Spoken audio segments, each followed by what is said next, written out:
여러분 안녕하십니까? 오늘은 문화자원 구축론, 문화자원 생산과 소비에 대한 얘기를 해볼 겁니다. 엄밀히 말하면 소비라기보다 향유, 활용이라는 말이 훨씬 더 맞을 것 같고요. 지난번에 그 자원의 조직, 생산, 연구, 활용 이런 얘기할 때 한 번씩 다 얘기됐던 것들인데 오늘 조금 구체적인 예시를 들어가면서 얘기를 전개할까 합니다. 한 가지 예를 들어보자면 작년인가 재작년에 그 전라남도에서 전남 문화자원을 구축하고 싶어하는 그런 하고자 하는 프로젝트가 있었습니다. 엄밀히 말하면 문화 인물에 대한 구축 프로젝트였습니다. 그 문화 인물 하니까 주로 이제 무형문화재 관련된 사람들이 대부분을 차지할 것이고, 좀 나가면 이제 우리 고유의 미술 또는 뭐 공예 그런 거에 관련된, 또는 우리 음악, 전통 음악이겠죠. 그와 관련되어진 인물들을 수집하는 작업을 했습니다. 그 똑같은 과정을 예를 들면 자원을 수집하는 것이 어떤 특정한 결과물이 되었든 어떤 퍼포먼스가 되었든 또는 인물이 되었든 왜 수집하는가에 대한 얘기가 전제되어야 하는 것이고, 왜 수집하는가의 과정 속에서 그들의 맥락을 같이 끌어오는, 긁어 모으는 행위가 돼야지 하나하나 낱개로 수합해 놓고 이것을 가지고 맥락을 만들기란 그리 쉽지 않습니다. 결국 그러다 보니까 문헌정보학적 분류 방법론대로 낱개로 수집된 개체 단위로 하나하나에 대한 분류를 하려고 들고 기록, 그것에 대한 메타데이터를 만들고 소위 목록을 만들고 그거를 소위 데이터베이스화 시키면서 검색 엔진을 하나 가동한다. 그게 아마 제일 단순한 수집 작업일 겁니다. 그래서 데이터를 수집하는 이들을 보면 대부분이 그런 식으로 되어 있습니다.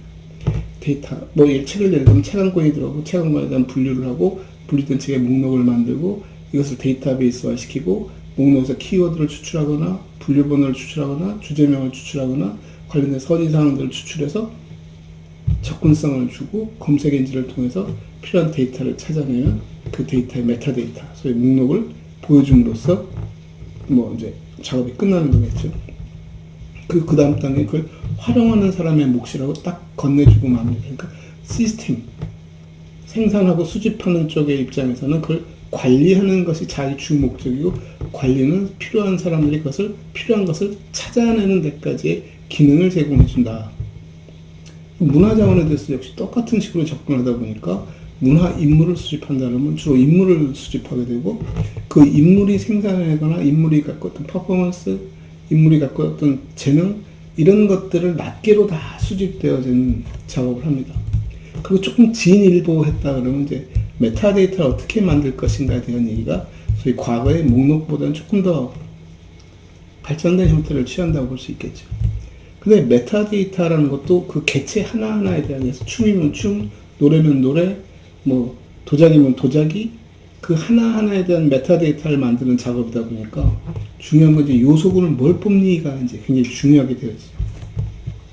그러다 보니까 이 사람들이 요소군을 뽑을 때 어떻게 뽑냐 그러면 문화자원과 관련된, 그러니까 예술 문화 쪽에 관련된 메타데이터가 어떻게 형성됐니 이제 학자들의 연구를 끄집어내고 학자들이 제시해주고 있는 여러 가지 메타데이터 폼들을 쭉 나열해놓고 뭐 비교 분석하듯이 선별하고 뭐가 빠졌으니까 뭘 넣고 뭐가 어쩌니 넣고 이런 식으로 얘기하는데, 그래서 우리가 간과하지 말아야 할 것이 뭐냐면 메타데이터를 만드는 목적이 무엇이니에 대한 겁니다.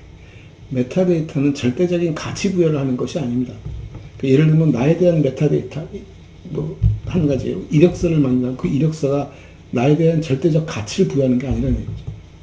이력서에 내가 무엇을 적느냐는 그 필드, 요소군을 개발하는 것은 나를 필요로 하고 나를 선택하고자 하는 사람들이 고려할 수 있는 요소들이 무엇인가를 전제해서 그에 합당한 요소를 설정하는 것이 이력서입니다. 우리는 이력서로 거의 비슷한 폼을 사용하고 있고 다 그렇게 인식하기 때문에 그 절대적 가치를 갖는다라고 생각하지만 실제는 그러지 않습니다. 모든 요소들은 필요로 하는, 목적하는 바에 따라서 조정될 필요가 있다는 것입니다.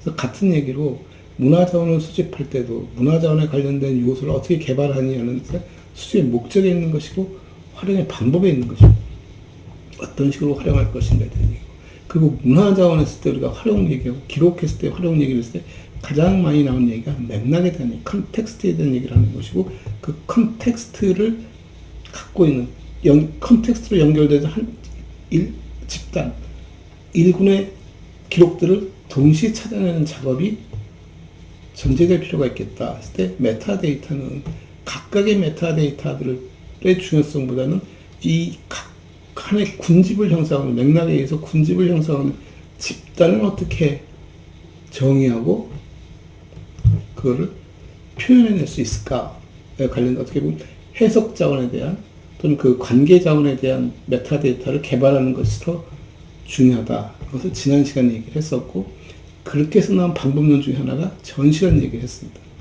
그에 맞물려서 문화 인물을 어떻게 수집하는 게 좋지? 그들의 맥락을 어떻게 이해하고 찾아드는 게 좋을까? 제일 좋은 것은 테스트베드를 하나 만들고 우리가 수집한 데이터, 초기에 수집한 데이터들을 가지고 피드백을 받는 겁니다. 어떤 식으로 피드백을 받냐면은 어떤 인물이 있으면 인물의 가장 간략한 정보를 제공해 주는 거예요. 그거는 굳이 우리가 데이터를 수집하고 정리하는 행위를 하지 않더라도 이미 일상화되어 있는 어떤 구조 틀 속에서 가장 상식적이고 가장 기본적인 데이터들을 1차적으로 수집하고 그걸 통해서 소비자들에게, 이용자들에게 질문을 던지는 것이죠. 이러이러한 데이터들이 있는데 각 데이터를 보면서 본인이 생각하고 있는, 본인이 궁금해하고 본인이 알고 싶은 것들을 나열해 보라는 얘기죠.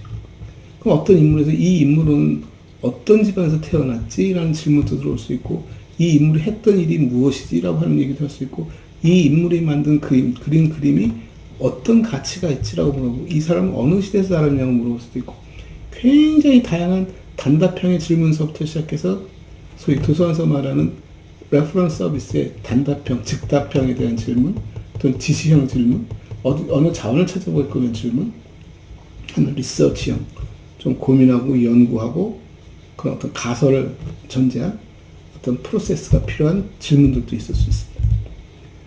그 질문들이 실은 굉장히 중요한 맥락이라고 볼 수 있습니다. 그 질문들을 분석하고 질문들을 좀 확장해서 체계화시키면 그게 맥락을 다 담고 있습니다. 거기에 필요한 자원들을 꼭지마다 찾아다 붙이면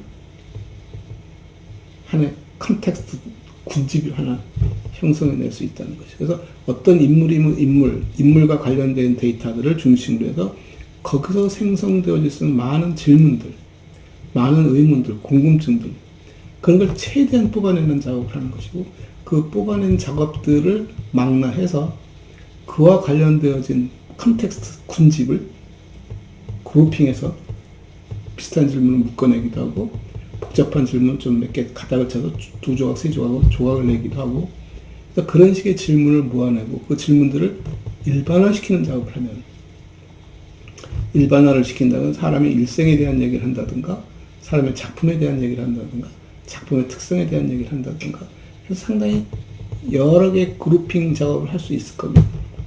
그 그룹핑 작업한 것들 하나의 프로토타입으로 제시할 수 있으면 그 프로토타입을 하나의 구조로 스트럭처를 만들어냈고 그 스트럭처의 변수값처럼 그 군집, 맥락으로 이루어진 군집들을 데이터들을 나열하면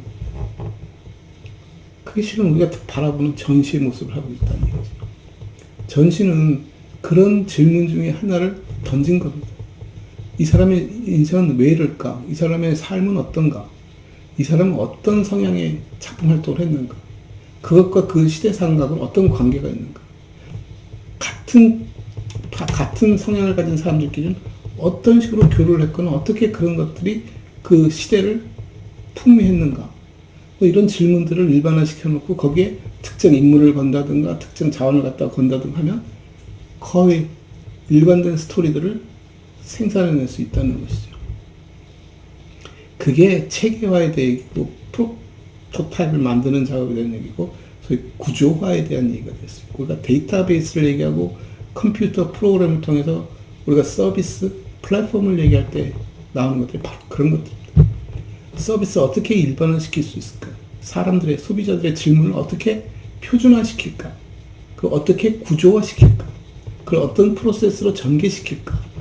그러니까 일반화되지만 거기다 볼펜을 갖다 걸 수도 있고, 자동차도 갖다 걸 수 있고, 뭐 스마트폰도 갖다 걸 수 있고, 그 속에서 그 과정들이 전부 다 일관성이 있게끔 전개되어지기 때문에 아주 간단한 프로그램, 간단하게도 어떤 특정한 프로그램 하나를 통해서 굉장히 다양한 물건들을 소비하고, 거래하고, 생산하고, 그런 일들을 할 수 있다. 똑같은 맥락에서 그 작업이 이루어진다면 결국 소비라는 말은 생산과 조직이란 말과 뗄래야 뗄 수 없다는 말을 다시 한번 반복해서 말씀드리는 것이고, 그 과정에서 생산과 수집과 또는 조직의 행위는 소비하고자 하는, 그걸 향유하고자 하는 사람들의 질문과 궁금증과 그걸 구조화시키고 표준화시키고, 그래서 맥락들을, 군집들을 끌어다가 나열하고 하는 행위의 연속입니다. 근데 그것을 그렇게 접근하는 것이 아니라 그냥 데이터 하나하나를 수집하고 데이터 하나하나에다가 분류를 통해서 주제를 부여하려고 들고, 표준화라는 이름으로, 그 표준화가 왜 목적이 결여된, 목적이 모호한, 목적을 상실한 메타데이터 조직 속에다 그냥 밀어넣는 행위라면, 궁극이 할 수 있는 것은 검색을 통해서 낱개로 개체 하나하나를 독립적으로 검색해 볼 수 있는, 경우에 따라서는 같은 키워드를 가지고 그룹으로 뜨겠지만 그 그룹이 뜬 것들끼리 아무런 컨텍스트가 존재하지 않는, 아무런 개연성이 존재하지 않은 그냥 데이터의 조합으로만 표출되어지겠죠. 그래서 이 얘기를 드리는 이유가 그 작업의 결과도 역시 그랬습니다. 그래서 제가 그때 아마 심사 패널을 참여하면서 마지막에 냈던 숙제가 뭐냐면, 그걸 질문을 만들어내고, 아까 말한 그 궁금증들 말고 그 궁금증에 따른 것을 웹페이지를 한번 구현해 봐달라고 얘기를 했어요. 그건 또 하나의 독립된 일거리가 되더군요. 자기들이 또 메타데이터 작업과 별개로, 이건 그냥 데이터를 나열하는, 그 데이터를 나열하는 과정의 구조식, 나열하는 과정의 인과관계, 나열하는 과정의 스트럭처, 나열하는 과정의 컨텍스트들은 고민하지 않고 그냥 하나의 그 결과물을 보여주는, 그 결과물도 그냥 질문에 타당하게끔 이렇게 겉모습만 보여주는, 알맹이 없는. 그러니까 로봇을 하나 만들려고 했더니, 보통 그러지 않습니까? 영화를 보면 로봇이 나오는 영화가 있는데 로봇이 움직이지 않습니까? 이야, 로봇이 말을 하고 움직인다. 근데 실제 영화 속에서 로봇은 어떻게 움직입니까? 동작 하나하나를 한 컷 한 컷 한 컷 만들고 목소리를 더빙해서 연속적으로 움직이니까 마치 로봇이 움직이는 것처럼 보이지만 그 로봇은 절대 움직이지 않는 로봇이죠. 그러니까 홈페이지, 웹페이지 한번 만들어 봐 했을 때 웹페이지는 한 장 한 장의 로봇의 모션 픽처를 카트 달려 탁탁 스틸을 찍어서 뭐서 마치 움직이는 것처럼 보이겠지만 실제 그 안에는 아무런 내용도 없고 아무런 동작도 없고 그냥 스틸 사진만 연속되어 있는 아무런 의미 없는 작업을 했다는 것입니다. 그래서 지금 또 저런 예산 낭비 없이 좀 긴 시간을 갖고 몇 번의 피드백을 통해서 몇 번의 시행착오 끝에 메타데이터가 목적에 부합한 메타데이터를 구성하고 구성된 메타데이터를 군집을, 그러니까 하나의 맥락을 갖고 있는 군집을 끌어내는, 조직화시킬 수 있는 구조틀, 그 자체도 컨텍스트라고 우리가 설명할 수 있는, 그것을 설계하는 작업에다 마치고 그것을 일반화시킴으로써, 표준화시킴으로써 많은 데이터를 동시에 표현해낼 수 있는, 그래야 적은 노동으로 많은 효과를 볼 수 있으니까. 그래서 소위 자동화라고 부르는, 우리가 플랫폼을 통해서, 컴퓨터를 통해서 프로그래밍해서 일을 하는, 소프트웨어를 개발하는 것들, 어플리케이션이라고 부르는 것들 대부분 다 일관 작업을 하는 것이고, 일관 작업에 나타날 수 있는 개연성들을 구조화시키고 논리적으로 연결해서 하나의 프로세스를 설계하는 그런 작업이 돼야 한다. 그래서 결국은 전시, 보여주는, 어떤 검사에서 사람이 하나면 그 사람에 관련된 질문군들을 몇 개 보여주고 그 중에 하나를 선택하면 스토리가 하나 뜨는 거죠. 그 스토리는 그런 컨텍스트에 의해서, 메타데이터에 의해서 자연스럽게 연결되어지는 그리고 그 안에는 몇 개의 얼터너티브가 존재해서 사람들마다 어떻게 보면 전부 다른 컨텐츠를 볼 수 있게 하는, 2개씩의 얼터너티브 갖고 5단계만 가도 이에 50개, 1000여 개의 스토리가 전개되어질 수 있는 거. 그래서 1000여 개 맞죠? 이는 30개네. 제가 한 30여 개의 스토리가 쭉 나오는 거. 그래서 저런 식으로 전개를 시키면 굉장히 다양한 프로세스를, 다양한 컨텐츠를 보여줄 수 있겠구나. 우리가 책을 읽는 것도 한 권 한 권 읽으면 그 중에 한 프로세스를 쭉 읽어가는 것이, 읽다 보면 중복되는 내용들도 나오고, 경우에 따라서 잘못된 내용 같은 것들도 표현되죠. 그때 이제 우리가 속아내는 일도 할 수 있고, 그 다음에 그런 것을 여러 편을 듣다 보면 그 사람에 대한 거의 망라적인 자서전 하나를 머릿속에 그릴 수 있을 정도로 크게 되는데, 그 자서전 어떻게 표현할까 하는 것도 내 나름대로의 스토리를 만들어가는 작업들이 되기 때문에 굉장히 무궁무진한 컨텐츠를 개발할 수 있는, 또 그 컨텐츠를 개발할 수 있는 요소값들을 가질 수 있다.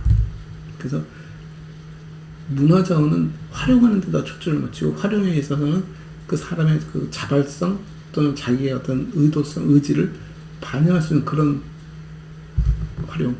그래서 인터넷상에서 전시는, 우리가 소위 말해 인터넷을 검색하고 인터넷에서 어떤 사이트를 방문했을 때 하는 모든 행위들은 컨텍스트가 살아있는 것이고, 그 나름대로 스토리텔링을 하고 있는 것이고, 그 스토리텔링을 내가 교류하면서 내가 이해하고, 내가 의도하고, 내가 알고 싶은 것들을 망라적으로 알아갈 수 있는 방법론이고, 그것을 이해하는 것은 곧 내가 그 문화자원을 소비하는 행위이고, 그 소비 행위는 나에게 하나의 체험으로 다가와서 그 체험이 나에게 욕구를, 소비 욕구를 불러일으키고, 그런 문화 상품들, 문화 산업들이 성장할 수 있는 디딤돌이 될 수 있다라고 보는 것이죠.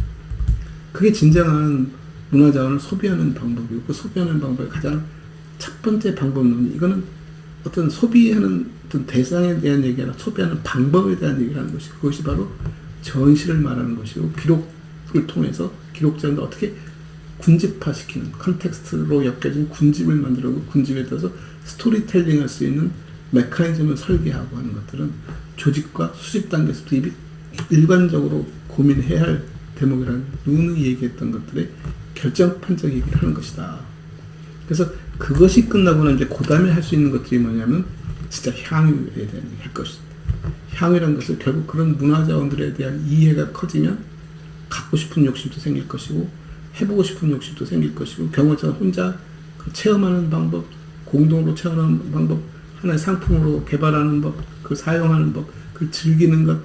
그래서 자기 지역사회, 자기 개인의 하나의 문화 코드로 받아들이고 해서 그 받아들이는 과정에 나의 것, 그러니까 유기적인 결합을 통해서 또 새로운 문화 상품을, 문화 어떤 개념을 생산해 갈 수 있고, 그래서 문화라는 것은 그렇게 유기적으로 성장할 수 있는 생명체 같은, 우리가 공유하고 호흡하고 생산하고 변형시켜가면서 성장해가는 그런 과정이 될 수밖에 없다. 과정이 되어야 한다. 라는 얘기입니다. 그래서 문화자원 생산과 소비의 이제 다음 시간을 마지막 시간으로 해서 문화자원 구축에 대한 마지막으로 향유하는 것에 대한 얘기를 할 것이고, 그 향유를 통해서 우리가 어떻게 그걸 재생산 또는 변화, 변이, 이런 작업들로 이어지겠죠. 그 전제가 뭐니? 그럼 자원을 잘 구축하고 드러내는 작업이고, 드러내는 작업이 나의 호기심을 유발시키고 그 문화자원에 대한 이해도를 높이는 작업이 되어야 한다는 것이고, 그 과정에 가장 적절한 방법이 소위 그 문화자원의 하나의 그 지식화 시키는 작업, 기록을 지식화시켜서 자원에 대한, 문화에 대한 이해를 만들어내는 작업, 그것을 내가 오롯이 내 것으로 소화시키는 작업, 그 다음에 나타나는 게 이제 행동으로 나타나겠죠. 그래서 그것을 나타내는 그 웹페이지들을, 쉽게 얘기하면 웹페이지를, 아니면 어떤 공간에 그것을 보여주는 처리 과정, 어떻게 수업이면 수업이 될 수도 있고, 체험이면 체험이 될 수도 있고, 그 과정 전체가 담고 있는 게거든요. 내가 이런 것은 무슨 꽃꽂이를 하겠다 나서는 꽃꽂이에 대해서, 꽃에 대한 얘기도 할 수 있는 것이고, 꽃꽂이에 대해 역사를 얘기하는 것이고, 꽃꽂이에 관련된 여러 가지 도구들에 대한 얘기를 하는 것이고, 꽃꽂이 방법이 사회에 미치는 또는 예술적 가치는 무엇이고, 기술적인 것은 무엇이 있고, 그래서 어떤 꽃은 어떤 식으로 하고 하나하나 전개해 가면서 실제 체험하는 것을, 그것도 하나의 웹페이지와 똑같은 컨텍스트를 담고 있고, 과정에 또는 그 해석에 대한 메타데이터들이 생산돼서 구조화시키는 작업이 필요한 거죠. 그것을 일반화시키면 어떤 꽃을 갖고 하더라도 거의 유사한 단계와 방법으로 개발을 했습니다. 그러면서 꽃들이 갖고 있는 각각의 특색에 따라서 차이도 조금씩 발생하는 것이고, 그것을 어떻게 디스플레이 하느냐에 따라서 목적에 따라서 조금씩 다른 방법론과 다른 도구들을 쓸 수 있는 다양한 얼터너티브가 존재할 수 있게 된다. 그래서 그런 것들이 진정 향유를 위한, 문화자원 소비를 위한 하나의 방법이 되는 것이다. 를 가지고 오늘 문화자원 구축의 문화자원 생산과 소비의 첫 접근점이 될 수 있는 전시와 기록 자원에 대한 얘기를 했으며, 그 방법론으로 문화 인물에 대한 수집과 관리에 대해서 과거에 같은 그 관행과 문제점들이 어떻게 하는 것이 바람직하다라는 것을 얘기했습니다. 기회가 된다면 현장에서 직접 어떤 문화자원을 한번 수집하고 조직하고 전시하는 방법을 통해서 구현해 볼까 합니다. 감사합니다.